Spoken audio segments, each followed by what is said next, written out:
Hello বন্ধুরা, তো আজকে আমি বাজারে গেছিলাম। তো বাজার থেকে আলু পেঁয়াজটা তো সবই আছে ঘরে, উচ্ছেও আছে, তাই জন্য বেশি কিছু বাজার করিনি। এই দেখো দুটো ঝিঙে এনেছি আর এই আমটা, এই নিয়ে ক টাকা বলো তো? 25 টাকা। মানে কি খাবো এই গরমে, ভাবলাম ঝিঙেটা নিই। মাছ এনেছি, একটু ঝোল ভাত খাওয়া হবে পাতলা করে, আর আমের চাটনি ফাটনি হবে, একটা আম রয়েছে।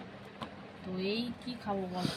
তার মধ্যে সরু সরু ঝিঙে, এদের ছাড়ালে কোনো মাংসই পাওয়া যাবে না। তো যাই হোক, আর মাছ দেখো কি নিয়ে এসছি। মানে মাছের বাজারে গেলেও পাগল, সব জিনিস যেন আগুন। এই দেখো রুই মাছ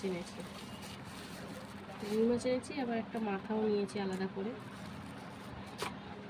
দেখো একটা রুই মাছ নিয়েছি, আর এই যে একটা গোটা নিয়ে নিই, অবশ্য লেজার দিক থেকে নিয়েছি রুই মাছ। আর এতে আছে